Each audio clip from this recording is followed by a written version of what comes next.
Então, muito bom dia a todos que estão nos assistindo aí do Brasil, muito boa noite a todos que estão aqui na Austrália, né? Então, meu nome é Helder Mira, eu sou membro da Casa São Francisco de Assis, aqui em Perth, na Austrália.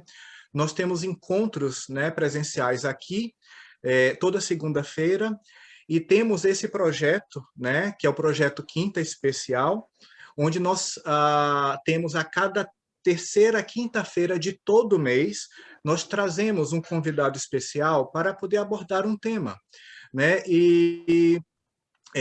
O tema fica a critério, né? A gente escolhe aleatoriamente, ou a gente conversa com o próprio expositor, e a gente só tem um recadinho aqui. Durante a exposição, os vídeos, quem quiser abrir os vídeos para poder ver o outro, fiquem à vontade, não tem problema algum.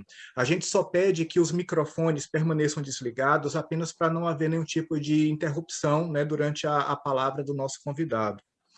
Então, falar um pouquinho do Quinta Especial, nós iniciamos esse projeto em maio do ano passado, né? Então, podemos dizer que o projeto está comemorando um aniversário de um ano, né? E o palestrante que abriu com chave de ouro no dia 21 de maio de 2020, falando sobre sexualidade, transexualidade e preconceito, está de volta, né? E é com grande prazer que nós recebemos em nossa casa, novamente, o nosso querido amigo Luiz Cláudio Alfradique, né, que hoje ele abordará o tema A Oração de São Francisco, a Carta Magna da Paz. Eu acho que o Cláudio não sabia disso, que faz um ano Não exatamente. sabia. Não foi combinado. Não sabia. Quando eu estava aqui puxando o histórico, aí eu vi a data, falei assim, olha, a espiritualidade é maravilhosa, aniversário de um ano do projeto, quem vem? O próprio Luiz, né? Perfeito. Então, falar um pouquinho do Luiz. O Luiz ele é palestrante espírita, economista e empresário. Há 20 anos, integrante do GEPAR, que é o Grupo Espírita Paz, Amor e Renovação, né, de Niterói, Rio de Janeiro. É dirigente de reunião mediúnica e trabalhador do atendimento fraterno. Então, seja muito bem-vindo, meu amigo Luiz Cláudio. Então, vamos agora nos preparar para fazer aqui a nossa oração inicial.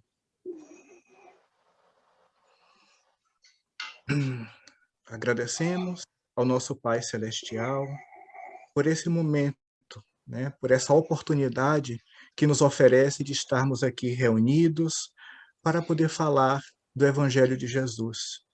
Essa ponte que é feita entre o Brasil e a Austrália, essa luz que desce sobre nós nesse momento, né, que nos ajuda a nos trazer equilíbrio, paz, através das palavras de amor do Cristo.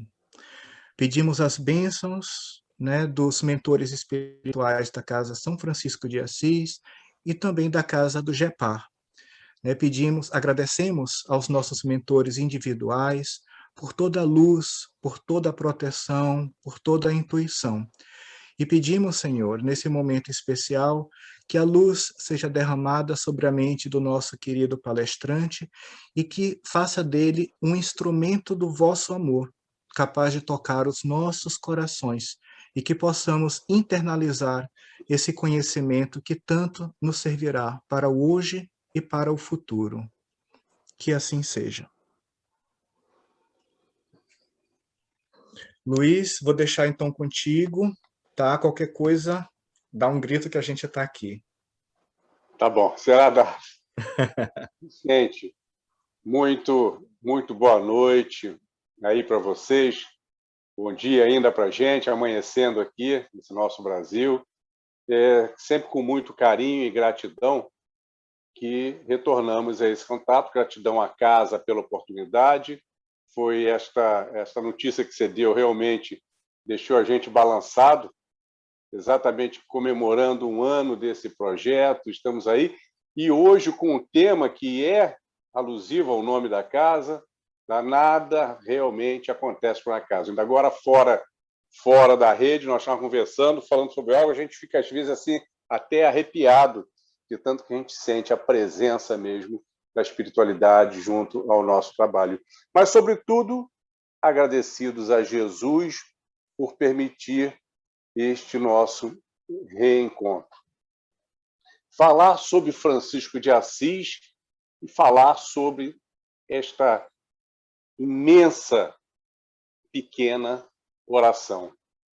A oração de São Francisco, a Carta Magna da Paz.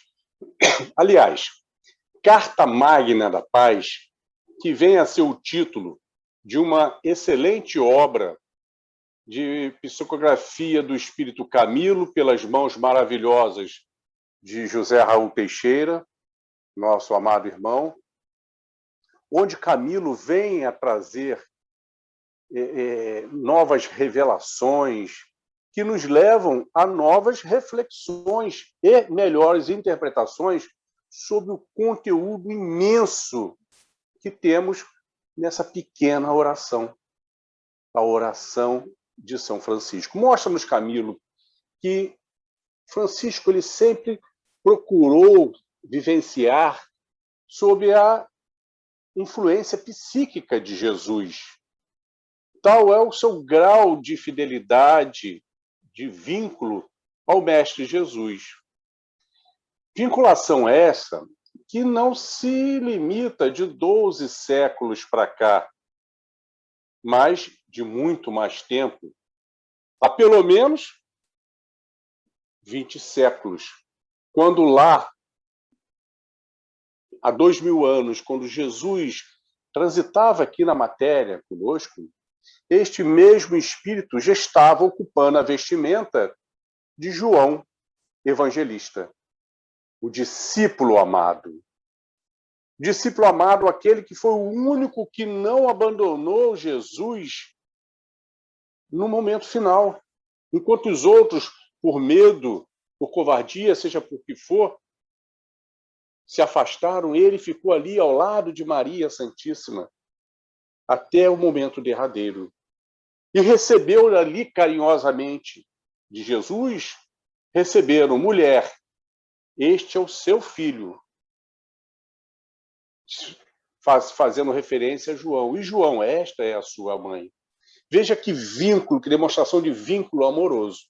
E então, 12 séculos depois, esse espírito retorna à matéria em missão, como Francesco, na cidade de Assis. A missão de insuflar nos corações dos homens a verdadeira paz. Quem vem a corroborar com essas informações é o espírito Joana de Ângelis.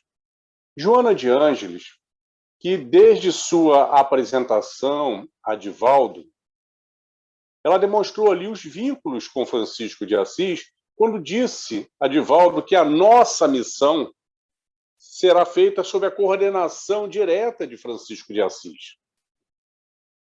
Quando, em 1978, quando Divaldo visitava o túmulo de Francisco de Assis, Joana aparece à sua frente e começa a proferir uma mensagem, uma das mais belas mensagens em homenagem a alguém.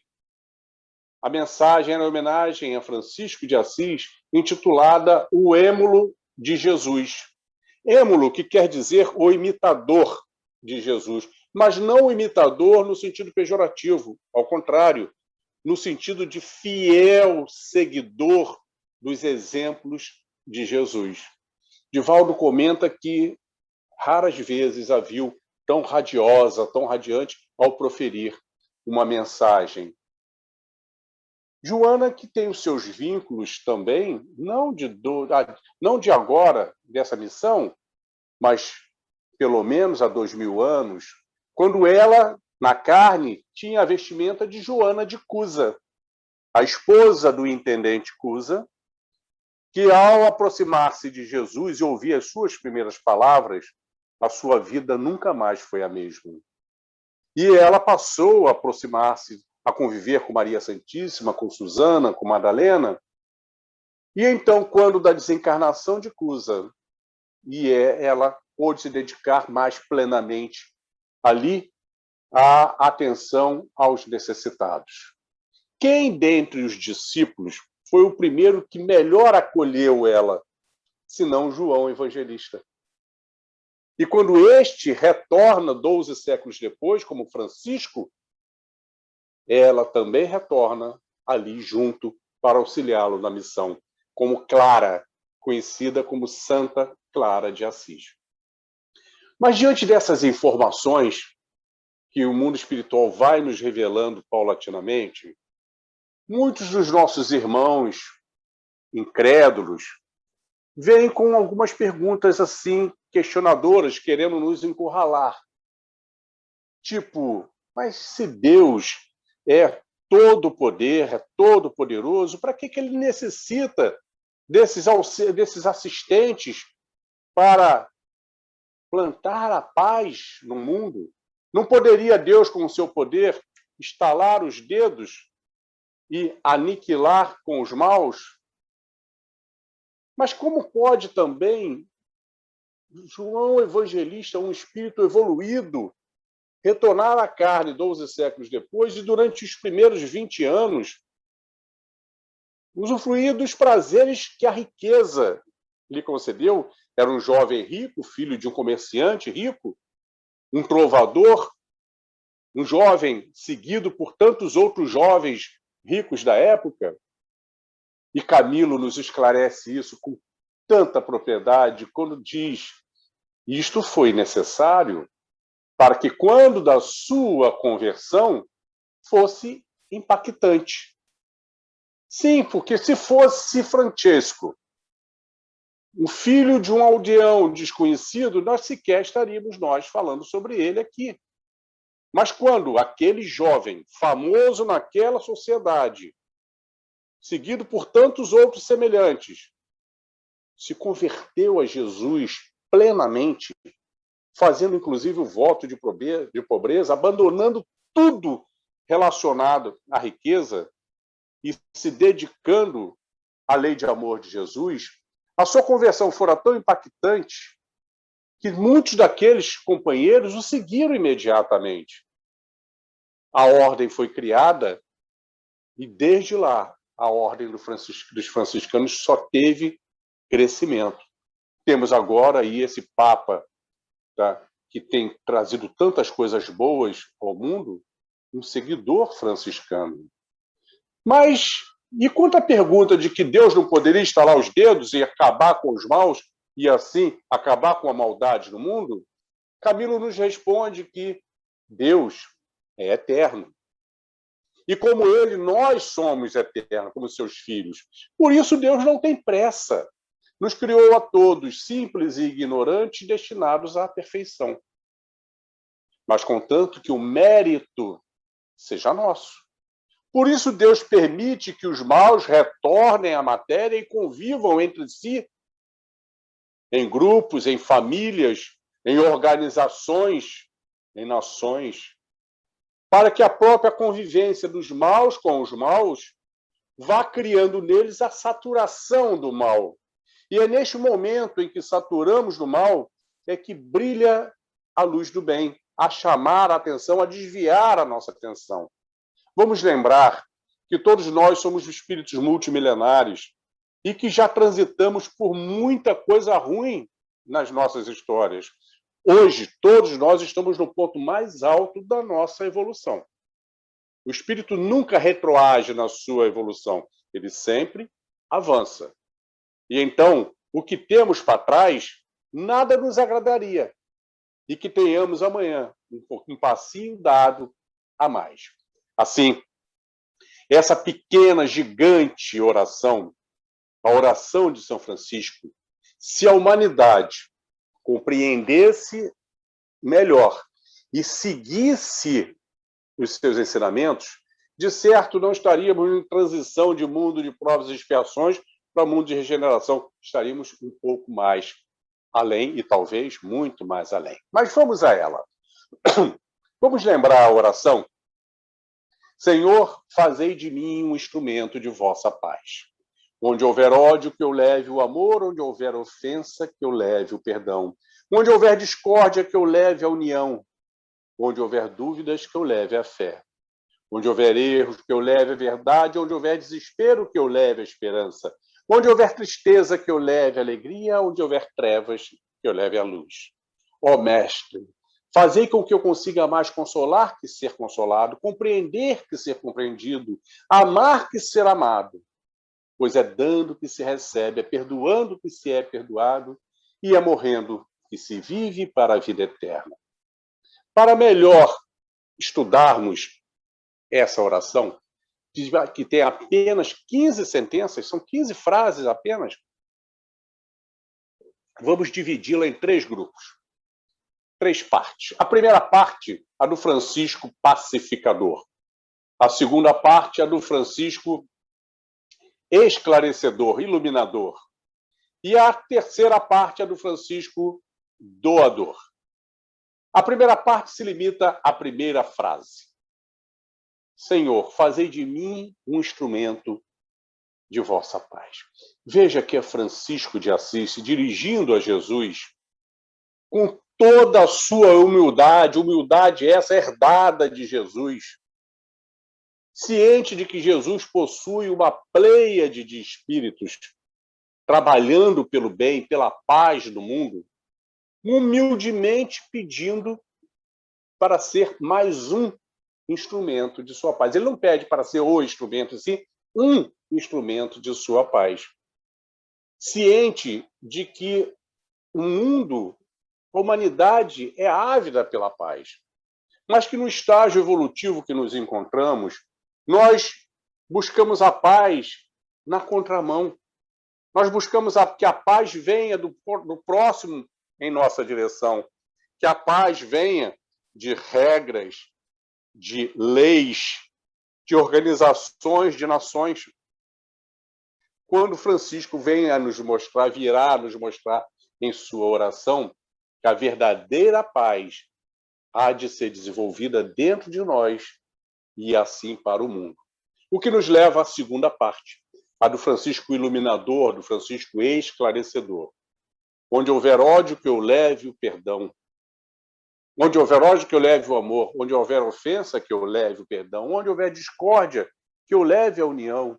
Onde houver dúvidas, que eu leve a fé. Onde houver erros, que eu leve a verdade. Onde houver desespero, que eu leve a esperança. Onde houver tristeza, que eu leve a alegria. E onde houver trevas, que eu leve a luz. Essas 8 sentenças que vamos abordar: o ódio, a ofensa, a discórdia, a dúvida, o erro, o desespero, a tristeza e as trevas. O que Joana de Ângeles classificou como sendo o lado sombra da alma. Onde houver ódio, que eu leve o amor. Onde houver ofensa, que eu leve o perdão. Essas 2 questões estão correlacionadas. Mostra-nos, Francisco, que uma pessoa odienta, ela funciona como um foco infeccioso que contamina tudo e a todos ao seu redor. Isto porque ela está encharcada do próprio auto-ódio que destila. Mostra-nos, então, Francisco, que o único caminho de reversão é pelo antídoto do auto-amor, a necessidade de desenvolvermos o auto-amor. Mas como é que funciona isso? Todos nós, sem exceção, temos as nossas virtudes e temos as nossas imperfeições. Naqueles momentos diante do espelho da alma, naqueles momentos em que nós nos olhamos de frente e sem filtros algum, muitos de nós, quando identificam as imperfeições que têm, mas não gostariam de ter, não admitem ter, cria ali um sentimento de auto-ódio, buscando uma autopunição. Isso a nível inconsciente. E então, com esta característica de buscar uma autopunição, começa a disparar as suas flechas de ódio em todas as direções, pois ciente de que aquele que recebe irá retribuir o ódio com o ódio, e assim estaremos recebendo a nossa punição. Mostra-nos, então, Francisco, que é necessário a sinceridade, a honestidade diante do espelho da alma, de, ao verificarmos uma imperfeição nossa, termos a consciência de que, se ainda a temos, é porque na nossa maturidade espiritual não nos convencemos ainda o quanto aquela imperfeição nos prejudica. Porque a partir do momento que a gente se convence que aquilo me é prejudicial, e consequentemente há aqueles que me cercam, começa ali a nossa luta para encerrar com aquela imperfeição, transformando-a em uma virtude. Mas é preciso força, é preciso determinação para se fazer isso. Combater as imperfeições é muito difícil e só conseguimos com o alto amor. É o alto amor do que nós já temos de virtude, aquilo que nós já apreciamos em nós mesmos, é aquele alto amor que irá nos dar o combustível necessário para a dedicação de corrigir cada uma de nossas imperfeições. Não adianta querer corrigir tudo ao mesmo tempo. Vamos focando de pouquinho em pouquinho, a natureza não dá saltos. E à medida que nós conseguimos eliminar uma imperfeição, aquele momento em que não nos cabe mais nem a tentação de voltar a repetir aquilo, nós temos a alegria da vitória sobre nós mesmos. E a partir desse momento, com esta alegria, o que acontece com o alto amor? Ele se eleva, tornando-se mais poderoso ainda para continuar aquele trabalho de combater as outras imperfeições. E isso vai se autoalimentando. Mas o mais bacana da história é que quando nós usamos da sinceridade, da honestidade para enxergar uma imperfeição nossa e compreender que se ela ainda existe é porque ainda não chegamos no estágio de maturidade para perceber aquilo, nós passamos a ter a mesma capacidade de utilizar o mesmo critério para com as imperfeições dos nossos semelhantes. Aí sim nós temos essa obrigação de olhar as imperfeições dos nossos semelhantes com os olhos da indulgência, da compreensão. A partir do momento que compreendemos um erro de alguém, mesmo que seja em relação a nós, que nos ofenderia, se compreendemos, não existe mais a ofensa. O perdão já entrou em ação pela compreensão. Assim é que o alto amor vem alimentar o combate à sua autopunição e assim gerar o perdão. Onde houver ódio, que eu leve o amor. Onde houver ofensa, que eu leve o perdão. Onde houver discórdia, que eu leve a união. Vamos à estrutura da palavra discórdia. Córdia vem do latim cordis, coração. Coração que sempre foi utilizado pelo homem como símbolo dos sentimentos. Diz, o prefixo diz é de distanciamento, afastamento, separação. Discórdia, a separação pelos sentimentos. Mostra-nos Francisco que no nosso estágio evolutivo nós temos extrema facilidade de apontar o dedo para a falha alheia, de comentar o erro alheio, de colecionar os sentimentos ruins que desenvolvemos diante dos erros alheios. E vamos colecionando sentimentos ruins, opiniões ruins, no que diz respeito aos nossos semelhantes. E quanto mais sentimentos ruins nós colecionamos em relação a alguém, maior é a vontade de nos mantermos cada vez mais afastados daquele alguém. É natural. Se pensarmos que isso acontece de ambas as partes, tá? É a discórdia, é a separação pelos sentimentos ruins. Mostra-nos, então, Francisco, que o caminho é o caminho oposto. É toda vez que olharmos a imperfeição, o erro de alguém, lembrarmos que aquele alguém, como todas as pessoas, tem também suas virtudes. E vamos trazer à tona aquelas virtudes daquelas pessoas para que nos estimule na compreensão daquele erro. Não é na concordância, mas na compreensão daquele erro. E a partir do momento que nós vamos colecionando bons sentimentos em relação aos nossos semelhantes, cada vez mais nós queremos nos aproximar daquelas pessoas com as quais colecionamos bons sentimentos. É a concórdia, é a união pelos bons sentimentos. Onde houver discórdia, que eu leve a união.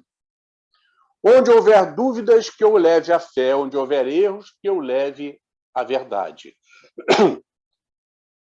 Ainda hoje, em pleno século XXI, nós encontramos líderes, representantes religiosos das mais diversas religiões que não estão preocupados com o esclarecimento da fé, já que o seu rebanho o segue tranquilamente pelaquela fé que é passada goela abaixo, como nós vivenciamos isso ao longo de milênios.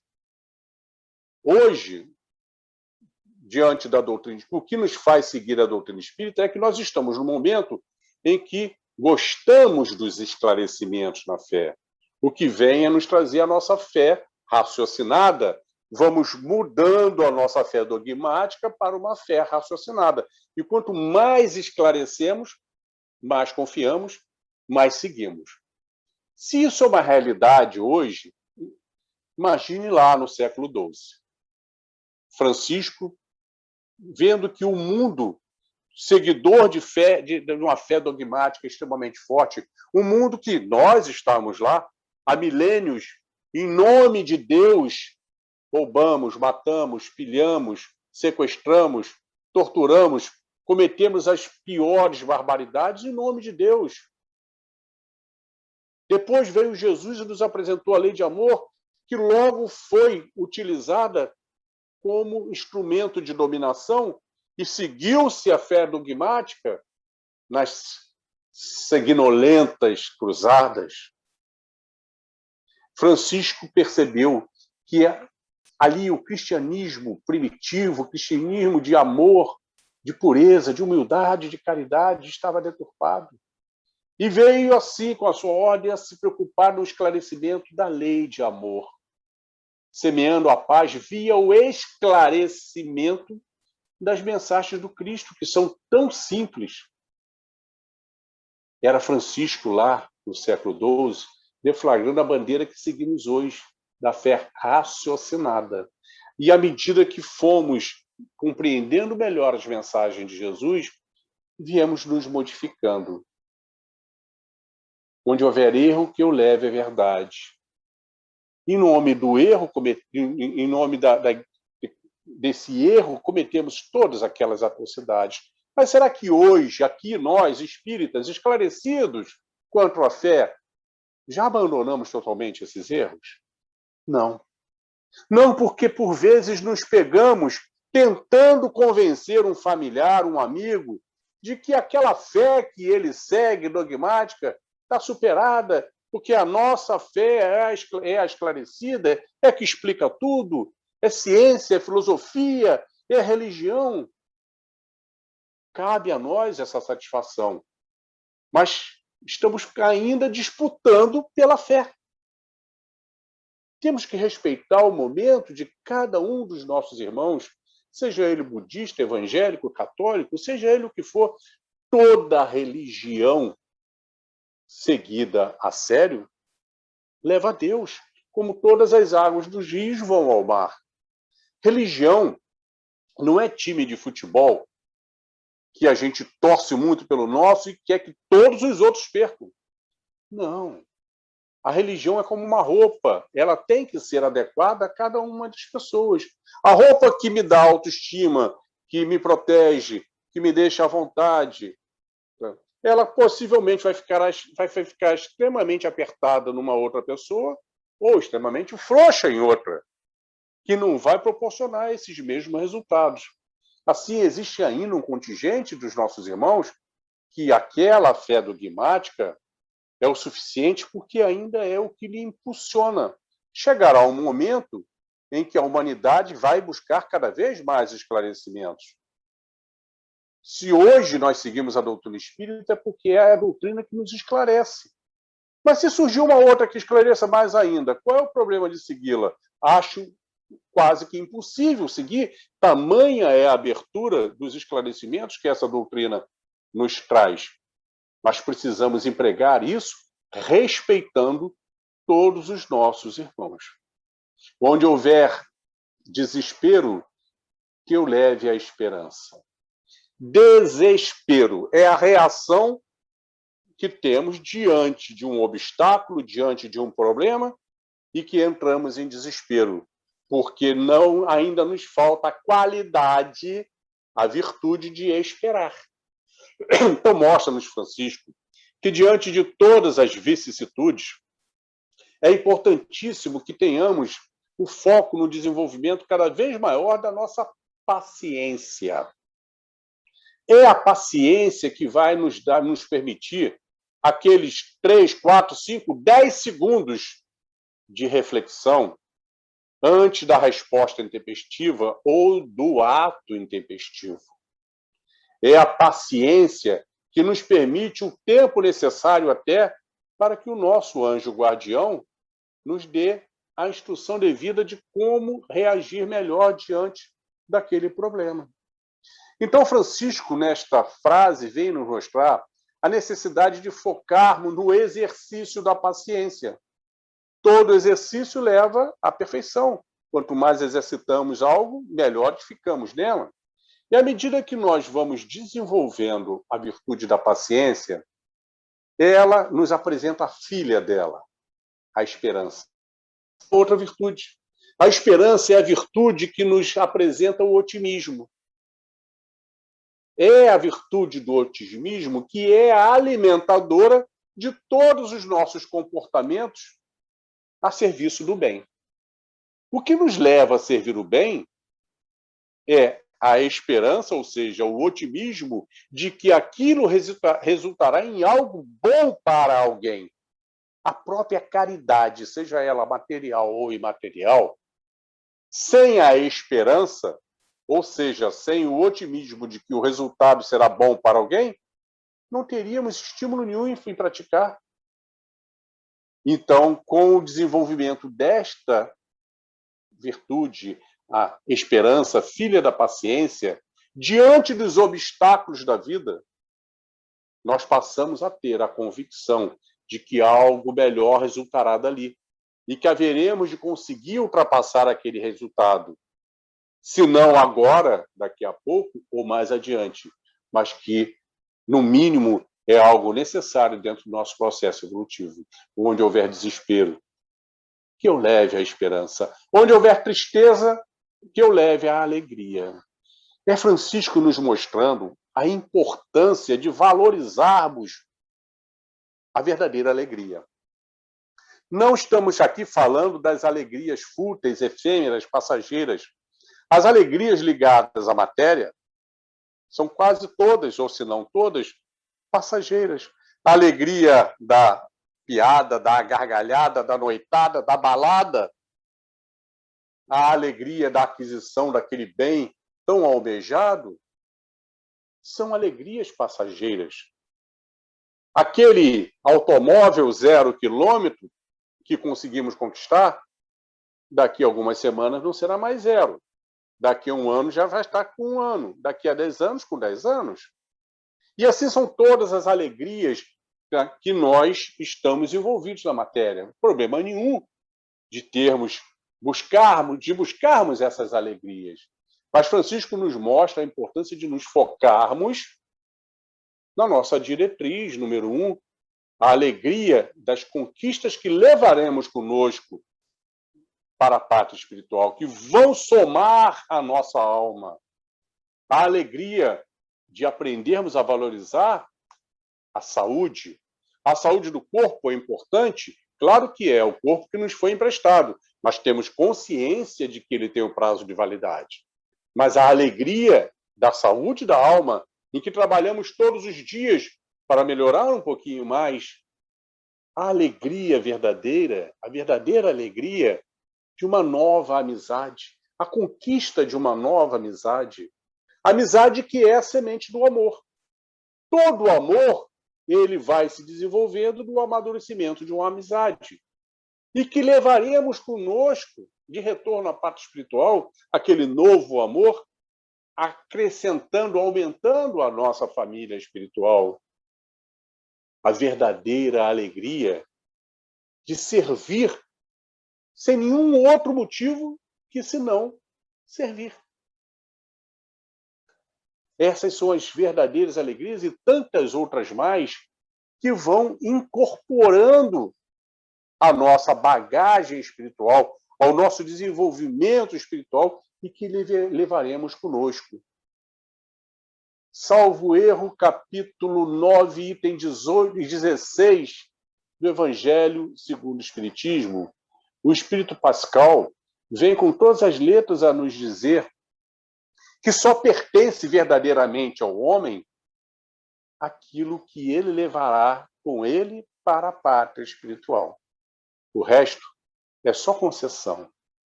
Onde houver trevas, que eu leve a luz. É Francisco nos mostrando a importância de combatermos as trevas da ignorância. Ignorância no verdadeiro sentido da palavra, de ignorar. Pois a ignorância é a mãe de todos os preconceitos. Preconceito, a palavra já diz. Ideia, pensamento, pré-concebido, pré-estabelecido, sem análise criteriosa e imparcial. Por isso, todo preconceito é burro, pois ele é filho da ignorância.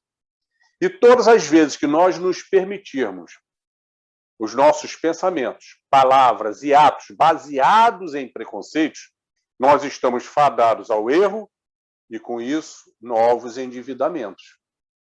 É Francisco nos mostrando, sim, a importância de não darmos aso aos preconceitos e sim buscarmos as verdadeiras interpretações, as verdadeiras ideias com relação àquilo que nos empurraria para a má conduta.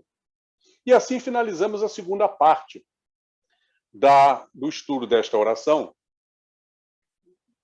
a do Francisco esclarecedor, que vem a nos esclarecer todos esses pontos importantes para combatermos aqueles 8 pontos cinzas, negros da alma, como disse Joana. Partimos, então, para a última parte, a do Francisco doador. Ó Mestre, fazei com que eu busque mais consolar que ser consolado, compreender que ser compreendido, amar que ser amado, pois é dando que se recebe, é perdoando que se é perdoado, e é morrendo que se vive para a vida eterna. Vejam, é Francisco, uma vez mais, na sublimação de sua humildade, se dirigindo a Jesus, ó Mestre, fazei com que eu consiga mais consolar que ser consolado. É ele, o espírito do seu nível, da sua estirpe, humildemente dizendo a Jesus como é difícil consolar alguém. E assim pedindo a Jesus que o auxilie em todos os momentos onde ele estiver na missão de consolar a um irmão. Porque é muito difícil consolar alguém. E todos os momentos, a toda hora, bate à nossa frente pessoas precisando de algum tipo de consolação. Por que é difícil? Porque por mais que nós tenhamos os conhecimentos, e imagine Francisco, a linha que divide o êxito da consolação para o fracasso é muito tênue. Por vezes, com as mesmas palavras que estamos empregando para consolar, nós podemos tocar na ferida e aumentar a dor daquela pessoa. Assim, o ato de consolação é um ato extremamente limitoso. E Francisco, do alto da sua humildade, pede a Jesus que o auxilie, que lhe inspire. O que ele está nos mostrando com isso? Que façamos a mesma coisa. Que não percamos a oportunidade de consolar alguém quando percebemos. É nossa obrigação como irmãos. Mas não vamos fazer de maneira desordenada, atabalhoada. Seja dentro de casa, com um parente, seja no trabalho, com um companheiro, seja na rua, com um conhecido ou com um desconhecido, seja na casa espírita, no atendimento fraterno. Vamos tentar consolar alguém.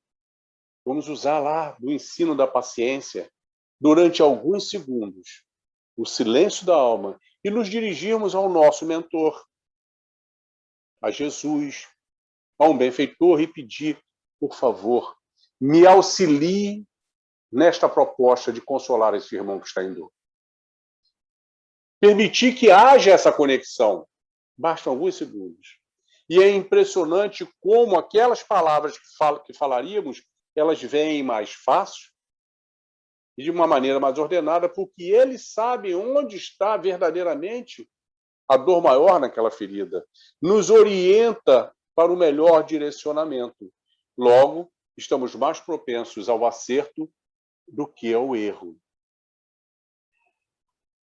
Onde houver, que eu possa mais compreender que ser compreendido. Compreender é a palavra-chave da indulgência. E o que é indulgência? Vamos lembrar a questão 886 do Livro dos Espíritos, quando Kardec pergunta aos venerandos qual o verdadeiro sentido da palavra caridade no entendimento de Jesus. E eles respondem: benevolência para com todos, indulgência para com as faltas alheias e perdão das ofensas. Vamos às 3 palavras? Benevolência vem do latim bono voluntate, que quer dizer bono, boa, voluntate, vontade. A boa vontade, que é o primeiro passo em qualquer atitude no bem. Não existe atitude no bem sem boa vontade. Pode-se até ter algum resultado, aquela pessoa que vai fazer uma caridade sem a boa vontade, está com outros interesses. Quem recebeu vai estar sendo beneficiado. Mas aquilo para quem praticou não foi um serviço no bem, porque não houve a boa vontade. Indulgência para com as faltas alheias. Indulgência também do latim indocilitar. De dentro, a docilidade que vem de dentro, a doçura que vem de dentro, que nos permite, diante, como falamos há pouco, diante das falhas alheias, olhar aquelas falhas e compreender, olhar com honestidade se aquela falha, que por muitas vezes nós já praticamos igual. Por outras tantas vezes, se não praticamos, é porque ainda praticamos. Por outras vezes, ainda praticamos igual. Temos a obrigação de compreender. E por outras vezes, se não praticamos ainda, é porque talvez por não ter passado pelas mesmas oportunidades que levaram aquela pessoa ao erro. Veja bem, compreender não é concordar. Concordar é ser conivente. Compreender é ser indulgente. E a partir do momento que nós compreendemos a falha alheia, nos vem a necessidade de fazer algo para auxiliar aquela pessoa no entendimento, na compreensão daquela sua falha, por despertar para aquela falha, para que ela possa passar a tentar corrigi-la, o que nos leva ao perdão. Perdão também do latim perdonatio. Por donatio, donativo, doação. A partir do momento que nós compreendemos a falha alheia, por doação, vamos buscar algo de dentro de nós, mesmo que aquela falha tenha nos atingido. Algo de dentro de nós para que possamos auxiliar aquele irmão em erro a buscar a compreensão do seu erro, logo a sua reforma. Se temos acesso direto à pessoa, nós fazemos aquilo diretamente, esclarecendo. Mas, por vezes, isso não é permissível. Mas sempre poderemos auxiliá-la através das nossas orações, incluir sempre nas orações. É tão fácil a gente orar, o pai, mãe, filho, neto. Quando eu oro com meus netos, eu babo. Mas orar por aqueles que nos ofendem, aqueles que nos machucam, aqueles que ainda têm a capacidade de fazer despertar em nós sentimentos antagônicos ao amor. E à medida que nós oramos sinceramente por eles, nós estamos mandando um jato de energia positiva para eles, além do que o mentor espiritual dele, durante o sono dele, o momento que nós conversamos com nossos mentores, vai lá falar: olha só, aquela criatura que você está perseguindo lá, ela hoje, mais uma vez, orou por você. Ela só quer o seu bem. Ele não vai lembrar disso quando acordar, mas no seu inconsciente, ele começa a mudar paulativamente em relação a nós. E a surpresa, nós também em relação a eles. Nós também, porque estamos ali fomentando os nossos melhores sentimentos. Amar que ser amado. é Francisco, mais uma vez, na sua humildade, reconhecendo a infinitude do amor incondicional de Jesus. Amor incondicional que nós reputamos aqui entre os encarnados como sendo o mais poderoso, o amor de mãe, que ama incondicionalmente a cada um de seus filhos. Tem ela 2, 3 ou 10. Ama todos de maneira igual. Os espíritos superiores, quanto mais se elevam, maior é a sua capacidade de amar de forma igual toda a humanidade. Imagine o amor de Jesus, o amor perfeito. Pois é dando que se recebe, é perdoando que se é perdoado. As três estão atreladas. O amor incondicional só é desenvolvido com a nossa capacidade aumentada, ética e moralmente. Quanto mais nós buscamos a nossa reforma íntima, ética e moral, maior é a nossa capacidade de amar. Primeiro ao nosso núcleo familiar, e depois, como vemos, estamos amando a tantos outros mais. O dando que se recebe, Francisco está assinando ali o testemunho de total credibilidade a uma lei divina, a lei de ação e reação, a lei do retorno ou da reciprocidade, seja qual for o nome que a gente dê a ela. Aquela lei de que tudo que nós fizermos, receberemos de volta, tanto no bem quanto no mal. Assim, quando nós vamos praticar o bem, vamos servir o bem, não temos que estar intencionado para outras coisas mais, senão o objetivo de fazer o bem. É diferente de fazer o bem. Eu quero ser caridoso porque eu quero conquistar os meus bônus para ter uma conta corrente gorda lá no paraíso, que eu me possibilite comprar um apartamento de cobertura de frente para o mar. Isso não é caridade, isso não é servir no bem, isso é tentar barganhar com o pai, e ele não cai nessa. O dano que se recebe é sim que nos leva a motivar os nossos atos na certeza de que receberemos algo semelhante de volta. Se não hoje, se não daqui a um ano, se não na próxima reencarnação, na parte espiritual, seja como for, mas retornaremos. É perdoando o que se é perdoado, já faz parte de todo esse mecanismo. E é morrendo que se vive para a vida eterna. Aí, Francisco, no final, nos dá um puxão de orelha. Um puxão de orelha quanto à brevidade da nossa vida material. Todos nós sabemos, temos lá registrado o dia que nós entramos nela, não sabemos o dia que vamos sair. E tudo não há problema nenhum em vivermos preocupados em melhorar as nossas condições, dar mais conforto para a nossa família, mais lazer, mais possibilidades. Não há problema nenhum nisso. O problema está em fazer disso a diretriz número 1 da nossa existência material. Pois qual é a diretriz número 1 de todos nós reencarnados? A nossa reforma íntima. As nossas provas, as nossas expiações, as nossas missões. Identificar as nossas imperfeições e transformá-las em virtude. Isso é a nossa diretriz número 1. Do que vem depois não tem problema. O que não podemos é inverter esta ordem.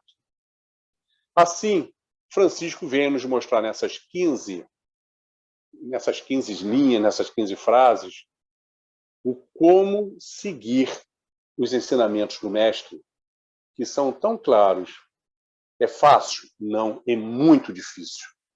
É muito difícil, porque temos ainda dentro de nós esses sentimentos antagônicos ao amor, o orgulho, a inveja, o egoísmo, a impaciência, a intolerância, que precisamos estar trabalhando diariamente para sufocá-los. O amor e o ódio, a família amor e a família ódio, se nutrem das mesmas rações. Quanto mais alimentarmos a família amor, menos alimentamos a família ódio. E desta forma, vamos enfraquecendo-a cada vez mais. Mas é Francisco mesmo que nos dá o caminho certinho, o caminho das pedrinhas para que possamos... A minha imagem saiu aqui, não sei se está ok para vocês. Para que possamos trilhar esses caminhos. Quando ele diz, faça primeiramente tudo o que é necessário. Depois, farás o que é possível. E quando menos esperar, estarás realizando tudo o que achas ser impossível de realizar. Vamos trazer para os nossos dias. Quantas vezes já falamos assim? Ah, acho muito bacana aquelas pessoas lá, escolhe um domingo no mês para ir visitar presídio, para visitar orfanato, asilo, hospital. Bacana, né? A pessoa se reunir para visitar as pessoas que estão em sofrimento. Eu acho bacana, mas eu não estou preparado para isso, não. Não sei como que eu posso fazer uma coisa. De jeito nenhum. Só na outra. Ah, acho bacana também as pessoas que na sexta-feira à noite vão distribuir o sopão, vão distribuir agasalho, isso e aquilo. Que bacana, né? Mas logo sexta-feira, o dia que a gente acaba a semana de trabalho, eu não estou preparado para isso. Mostra-nos, Francisco, que vivenciar o bem se inicia no necessário, dentro do nosso lar. É dentro do nosso lar, essa oficina chamada lar, em que nós vamos praticando, exercitando as virtudes. Tudo que se exercita, melhor se faz. É quando a criança quebra o copo e a gente pega e descarrega o estresse de uma semana em cima da criança. Não, exercício da paciência, da ternura, do carinho, da disciplina.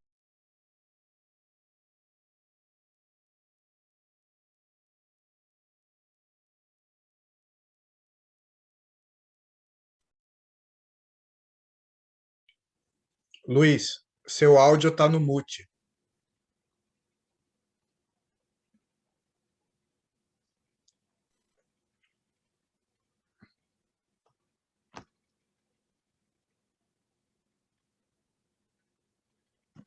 Me pergunta a mesma coisa quando só levamos tristeza e constrangimento àquele esposo que para ele é a primeira vez. É o exercício do carinho, da paciência que nos levará a repetir sempre com amor, como se fosse a primeira vez.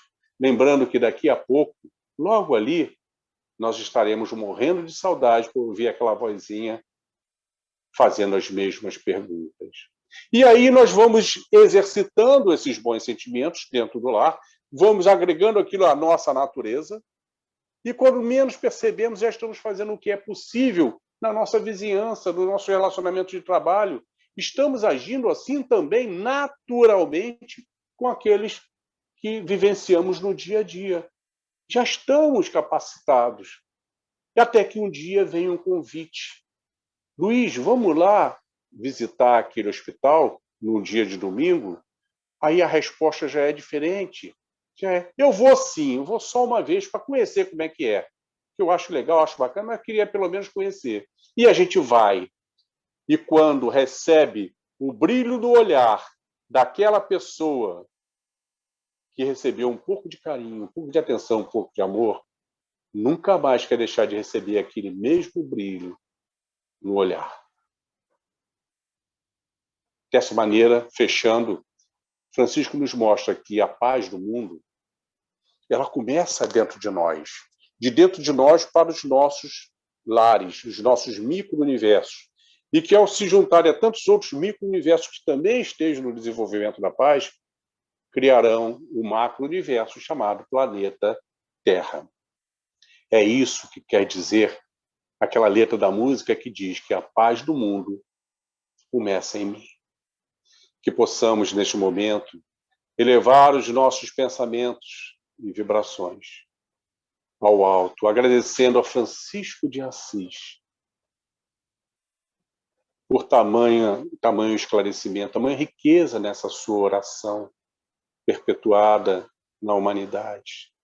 Agradecendo a Deus, nosso Pai, pelas nossas existências, pela possibilidade de termos, nesta encarnação, encontrar esta doutrina tão esclarecedora, uma doutrina que nos aproxima cada vez mais da realidade do Cristo, dos seus ensinamentos tão simples, e que possamos, à medida em que formos colocando isto dentro de nós, fazer uso desses ensinamentos de uma maneira cada vez mais espontânea, cada vez mais natural. E por isso te agradecemos, Senhor.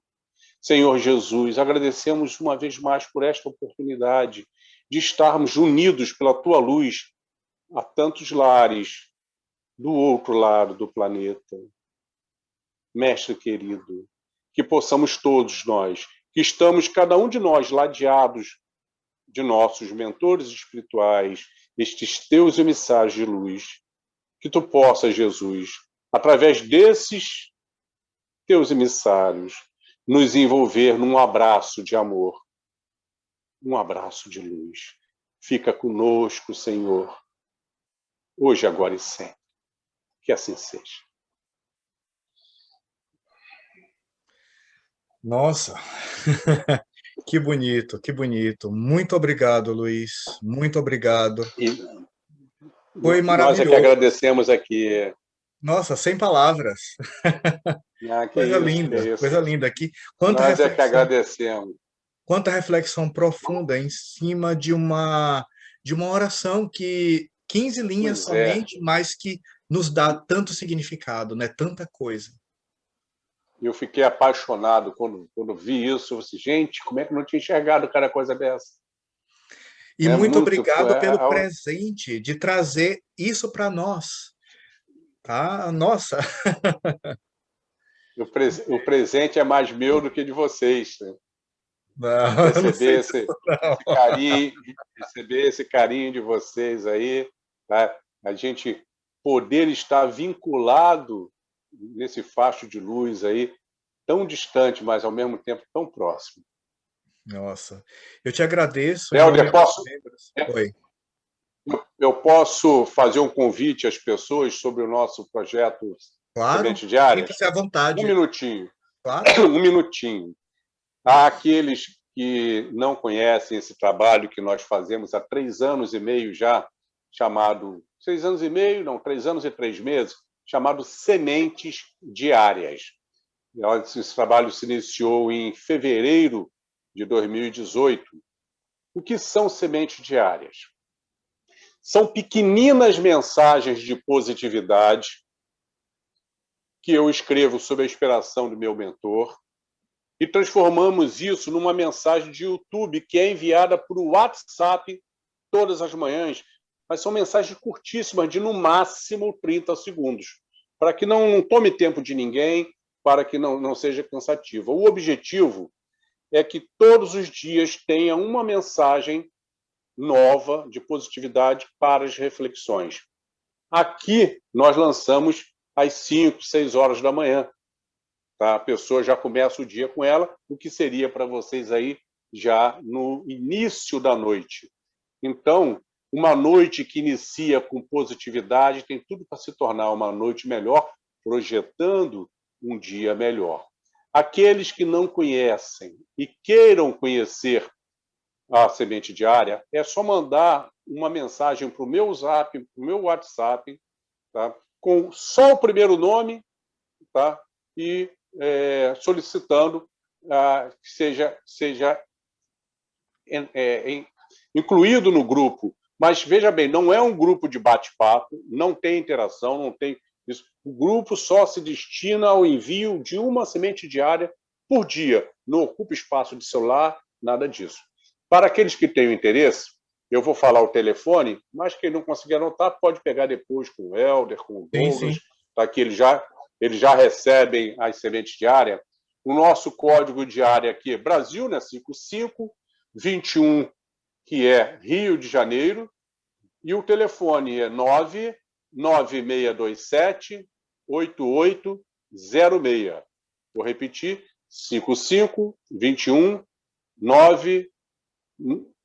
Olha eu esquecendo meu telefone. 99627-8806. Teremos muito, muito carinho, muito prazer em incluir as pessoas. Está aí, olha o Helder aí, esse mesmo. É só me passar a mensagenzinha, o primeiro nome só, e aí a cidade em que vocês estão morando. Tá bom? Muito obrigado aí a possibilidade de apresentar esse nosso trabalho. Que é isso, trabalho maravilhoso, tem que ser divulgado mesmo, Luiz. Parabéns por essa iniciativa. Em nome aqui dos amigos, dos colegas aqui do São Francisco, eu gostaria de te agradecer pela disponibilidade, pelo seu tempo, né, de dedicar esse tempinho para a gente poder aprender tanto, ouvir tanto e trazer essa luz, né, de São Francisco para para a gente. Muito obrigado de coração. Nós é que agradecemos e estamos sempre à disposição, quantas vezes vocês quiserem. Muito obrigado. Então é isso, gente. Tem uns comentários aqui, né? A dona Maria Sueli, bom dia, boa noite. Maravilhosa palestra, né? Agradecendo. Dona Helenilda, que é a minha mãe. A dona Maria, mãe da Andréia. Legal, legal. Beijãozão para as mães. As mamães aqui, Olha, marcando presença.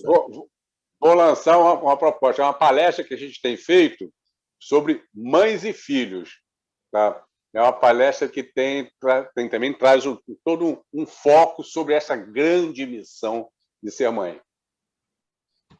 Perfeito, vamos organizar. Gostei da ideia. É isso, gente. Então, acho que com isso a gente encerra, né, o nosso encontro de hoje. O Luiz já fez a oração, então a gente praticamente encerra. Ó, Oi. beijãozão no coração da alma de cada um de vocês aí. Luiz, Fiquem com muito Deus, muita obrigado. paz. Que a paz esteja Obrigada, contigo, sua Luiz. família.